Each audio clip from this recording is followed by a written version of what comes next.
The alarms screamed through the cargo hauler's corridors 3 seconds before the Krell warship's tractor beam locked on.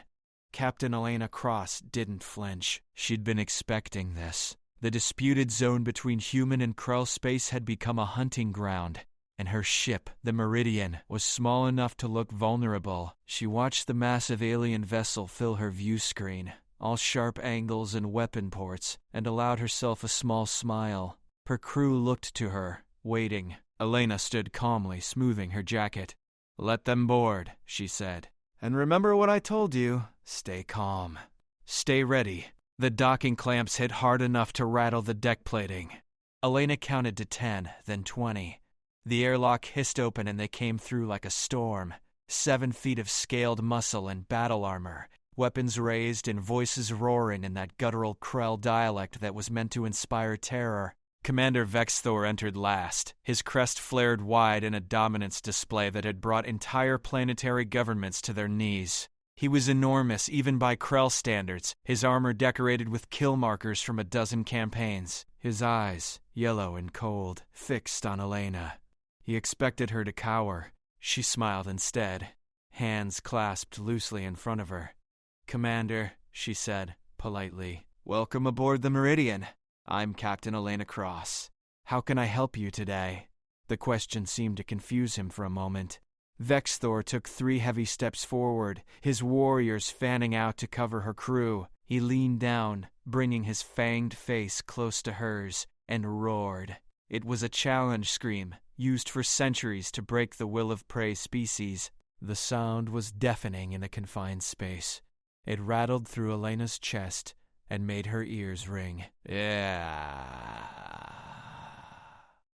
She waited until he finished, then nodded thoughtfully. "That's impressive lung capacity," she said. "Must be useful in your homeworld's atmosphere." Her engineer, a young man named Colin, let out a nervous laugh before catching himself.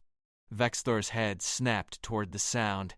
His eyes narrowed. "You do not fear me," Vex'thor said, his translator rendering the words with barely contained rage. "It wasn't a question. It was an accusation." Lena shrugged.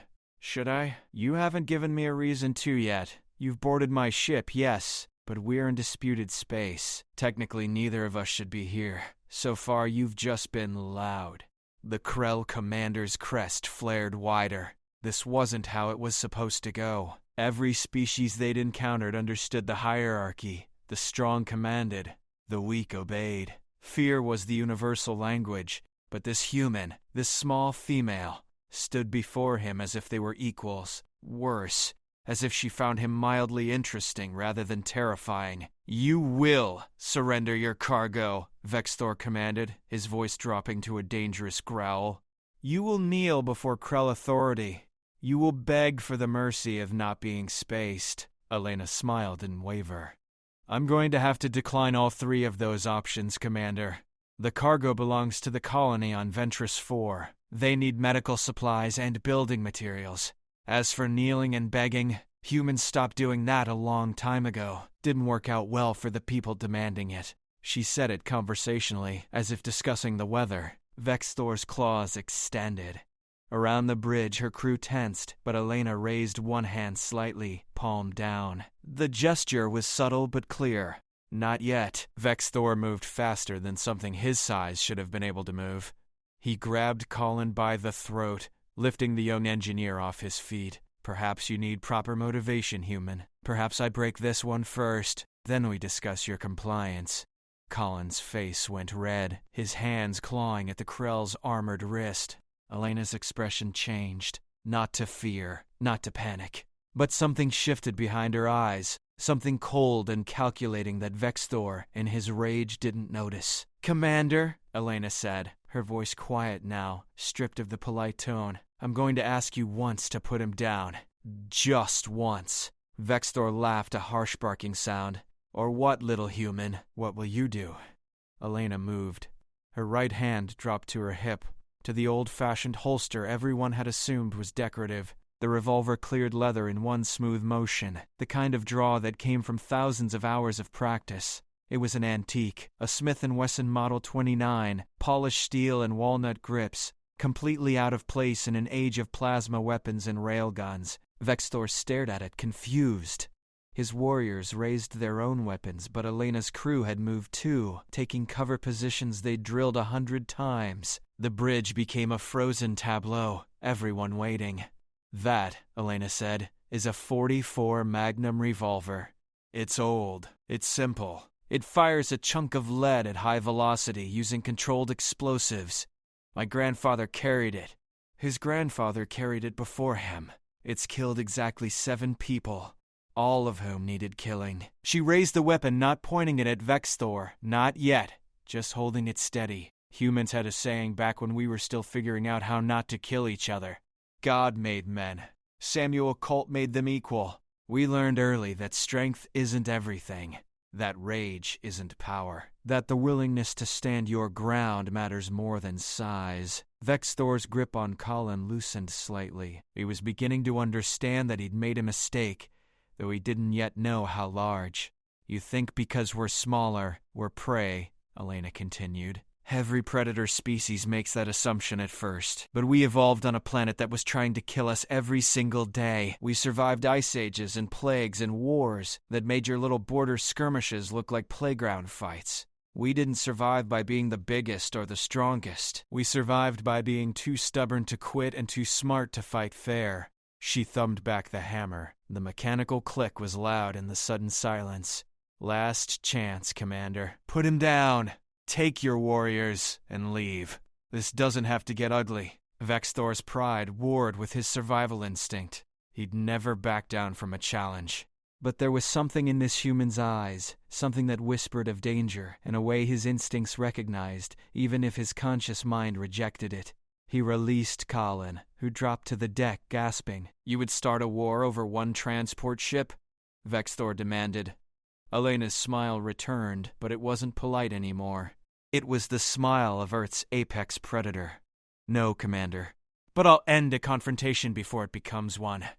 She adjusted her aim, pointing the revolver at Vex'thor's command console on his armor. "Warning shot," she said, and fired. The report was deafening. The bullet punched through the console in a shower of sparks, missing Vex'thor's torso by inches. The Krell Commander jumped back, his warriors raising weapons but hesitating, looking to him for orders. Elena's crew had their own weapons trained now, and Vex'thor's tactical display, what remained of it, was showing him something concerning. The Meridian had weapon systems. Hidden ones. Military grade. The cargo hauler had been a disguise. "You have 10 seconds to get off my ship," Elena said, ejecting the spent casing and rotating the cylinder to a fresh round. "After that, we find out if Krell armor stops 40A. 4 Magnum rounds. I'm betting it doesn't at this range." Vex'thor looked at her, really looked at her for the first time. He saw no fear, no hesitation, just cold calculation and absolute resolve. This was a creature that had been forged in fire, whose entire species had climbed to the top of their food chain by refusing to be anyone's victim. He'd boarded the ship expecting sheep and found a wolf instead. "This isn't over," he growled, but he was already backing toward the airlock. "You're right," Elena agreed. "It's just beginning, but now you know. Humans don't kneel, we don't beg, and we definitely don't respond well to bullies." She kept the revolver trained on him until the last Krell warrior left, and the airlock sealed. 3 days later, the report reached Krell High Command. 1 week after that, the story had spread across 6 sectors. A human captain, a woman no less, had faced down a Krell war commander with nothing but an antique chemical projectile weapon and absolute confidence. Other species started paying attention. The humans weren't just technologically advanced or militarily capable. They had something more dangerous than weapons or ships. They had the kind of will that came from surviving their own worst nature, from learning to stand firm when everything said to run. In her quarters, Elena cleaned the revolver carefully, the ritual as familiar as breathing. Colin knocked and entered, rubbing his bruised throat. "Captain, did you know he'd back down?" She smiled, sliding a fresh round into the empty chamber. "No, but I knew he'd never seen someone smile at him while holding a loaded gun. Sometimes, Colin, the best weapon is the one they don't understand." She holstered the revolver and stood.